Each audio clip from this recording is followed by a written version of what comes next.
Nebraska Community Foundation's a really great foundation and I use their stuff all the time. I am not reinventing the wheel. If you've had us come speak at your church, you've probably heard a lot of what Todd will talk about today too, but he's gonna talk about the Nebraska transfer of wealth. Okay, thank you, Christine.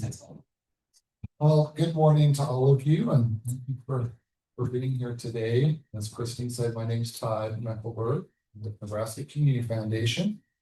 My wife lives here in Lincoln, and it's our third time of living in Nebraska. And hopefully the third time is a charm. We were here as students, and then we moved away after school, came back and raised our family here, moved away of all places to California. And after 10 years, we saw the light and came back to Nebraska and have loved being back here for the last 3 years. And I don't see us moving away again. But all of you native Nebraskans lived here your whole life? Some of you? Did some of you grow up and live in greater Nebraska, so outside of the Lincoln or Omaha metro area? So where did you grow up? Luke City, Nebraska. Yeah. Central. Luke, and what about you? Sutherland, Nebraska. Sutherland, yep, out by the big power plant out there. Oh, yeah. Yeah. Wasn't one when I was young. Yeah, yep. Well, my family roots go back a long way. Is in 1890, my great grandparents immigrated, ended up here in Lincoln. They met here in Lincoln. After they married, they rented a quarter of ground at 56 and what was Highway 2. And back then, I mean, it was out in the country. It was like 5 miles to Lincoln. And so they farmed that for a few years. And the family lore is that they were offered, they could have bought that for $15 an acre. And they thought that was too much. And so they pulled up roots and moved to Amherst, Nebraska. And I would like to rewind the family history and say, Grandpa, Grandma, buy that. That's where the Target and the Super Saver and all that is. So decisions can change family history, can't it? But like you, I love Nebraska. There is no place like Nebraska. We have something special here. I have had friends from California come visit here, never been here. It's like, there is something different here as we just go on the streets, run the shops. There is a different feel here. And I hope you don't take that for granted. And what we want to do is continue that. We want the next generation to have that same just quality of life here in our state. So Nebraska Community Foundation, that's what we're here for. And this map I want to show you, I know it's kind of hard to see, but it's just to demonstrate Nebraska Community Foundation has a presence in about 266 communities around the state. And here's what we do for those communities. Our message to them is, you folks live and work here. This is your town. But we want to help you vision your future, dream about your future, and not just about surviving. We want to help you create a vision so that you are thriving in greater Nebraska. And it is very rewarding to see some of these communities step up and take initiatives around all sorts of things, whether it's daycare or whether it's housing, beautifying their city, new facilities, people attraction, whatever that might be. We have some stars out there in our greater Nebraska community that have stepped up and are really creating a vibrant community that people want to live in and they want to be a part of. And a part of a fabric of a community is the churches and the religious organizations that impact those communities. And I know that's why you're here. And that's what we want to share with you. So on this next slide, what I want to kind of demonstrate to you or share with you is that there was a time, I think, in Nebraska, especially after the farm crisis, where we asked the question, what is the future of the state? We saw generations moving away and we questioned, do we have a future? And what we've discovered and what we want to demonstrate is that, yes, there is abundance in this state. And if we have this attitude of abundance and sharing, we're going to go a long way. I heard mention of the transfer of wealth. I think Randall mentioned $84 trillion. That's a lot of money, and it's hard to comprehend that. What we have tried to do at Nebraska Community Foundation is to make that something that is tangible and local. And the way we've done that is we have done a study every 10 years. So it's the year after the census. So the study I'm going to share with you is from 2021 based upon the 2020 census figures.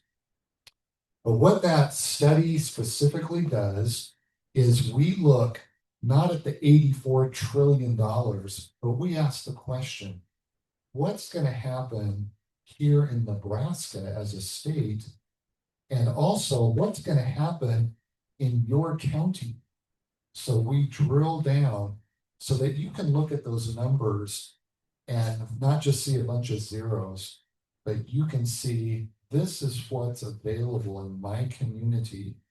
And if we can inspire those people to think charitably, here's what the potential could be. So here's what some of that looks like. And I believe you have a handout. Yes. So take a look at that. This information is all in there, so you can kind of follow along. But this is the transfer of wealth study conducted by Nebraska Community Foundation in 2021 based upon the 2020 census. Here's what we have discovered is that as we looked at the demographics of the state over the next 10 years, what we're showing is that there's about $100 billion that will transfer from one generation to the next. If you look at the next 50 years in Nebraska, $950 billion will transfer. That's a lot of zeros, isn't it? And when we think of abundance, I think those are abundant numbers.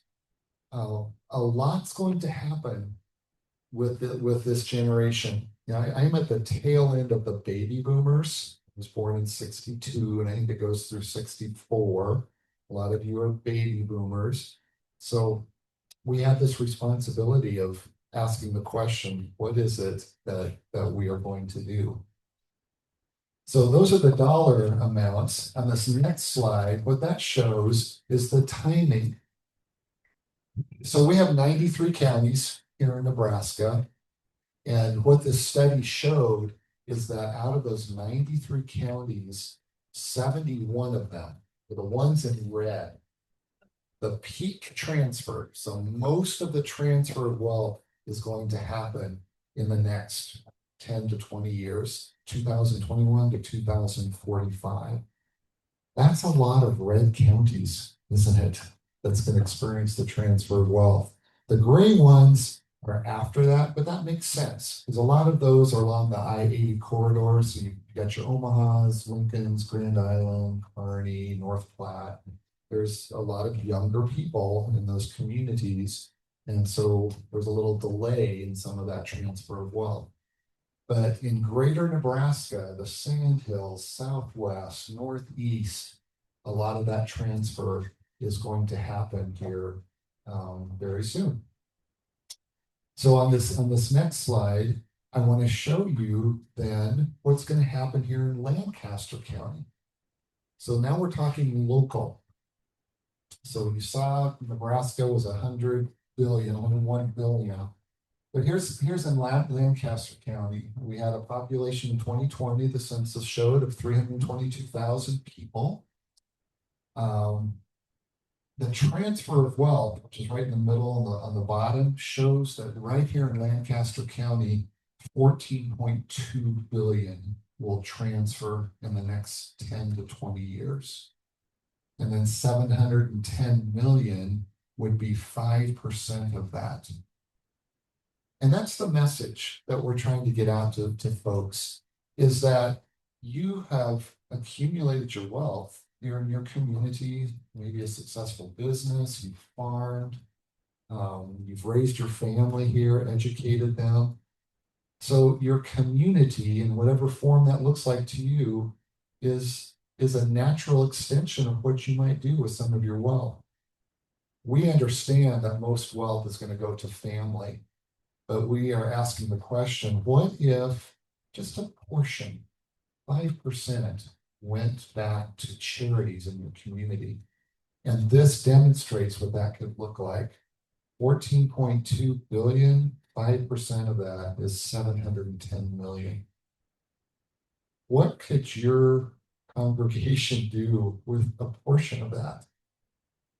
What could other charities in your community do? What could your hometown do with those funds to make an impact for good on your community?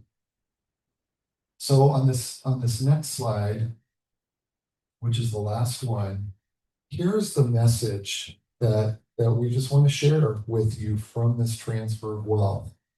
It is, once our wealth leaves the community, it is gone forever. Once our wealth is endowed in our community, it is here forever.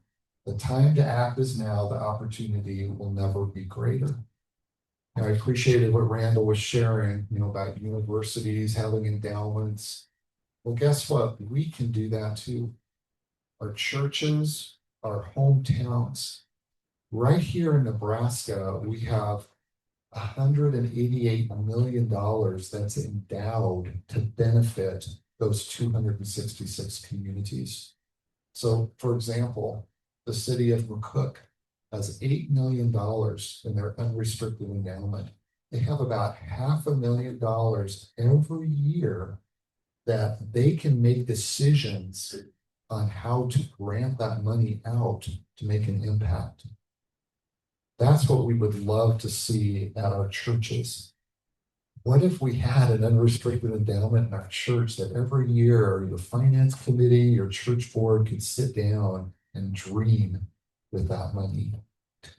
One of my favorite stories here in our network is Shickley, which is not too far from here. Shickley is a town of about 280 people, not very big. They have an endowment of $2.5 million. It generates more income than their city budget. So their city budget takes care of the sidewalks and the things that it normally should. And their endowment is their dream money. That's where they can dream about the future of their community. Let's dream about the future of our charities, of our churches, and what that might look like. It's a reality. It's happening now. And the message is, can we capture a portion of that?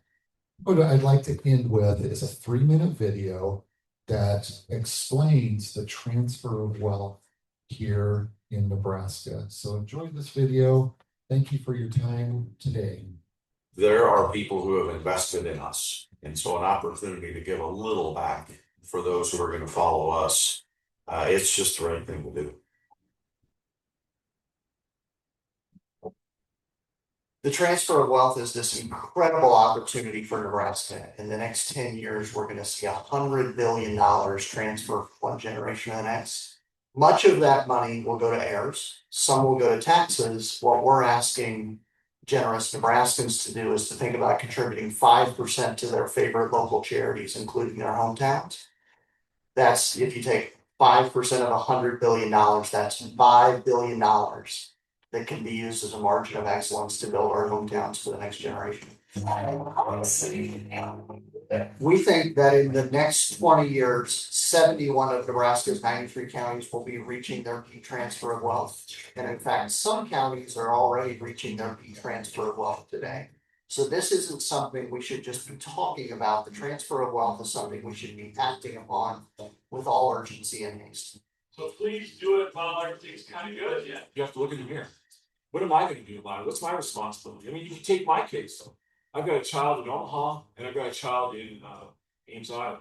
When I pass, they get the farm and they're welcome to sell. Where's that money gonna go? It's gonna go to Omaha and Ames, Iowa. And so I think maybe the better decision may be to say, wait a minute. If I want to take part of that farm and give it to rural Nebraska, what would that look like? So you could designate a certain amount, you could designate a certain percentage. It doesn't have to be the whole thing. Maybe you give the kids 40% instead of 50%. If I have 2 children. So we could come up with any plan you want to. The point is, what is our commitment to rural Nebraska, and how are we going to make Main Street stronger in our rural communities? That should be maybe one of our goals. And if that is, then amend your plan to make that happen. With the 2021 Transfer of Wealth Study, Nebraska Community Foundation launched the 5 to Thrive campaign. And 5 to Thrive is a call to action. It is asking all generous Nebraskans to consider leaving just 5% of their assets to their favorite hometown or to a charitable cause that's near and dear to them. If everyone did this, if everyone left 5, that would equate to $47 billion that could be reinvested in our communities to make our communities the kinds of places that people want to move back, raise their kids, that have all kinds of amazing amenities. There's really big power in numbers. If everyone did this, just think of the amazing things that could happen. I think we should all think about what we want our fingerprint to be. We're gonna leave one regardless. And we think about the people who have left fingerprints that we're benefiting from. We, as stewards, who are taking care of the community today, need to at least consider, what do we want our fingerprint to be 20, 30 years from now? And the people who are currently in charge of the community look back. What are we gonna do today that's gonna make life and things better for them down the road? What do we want our fingerprint to be?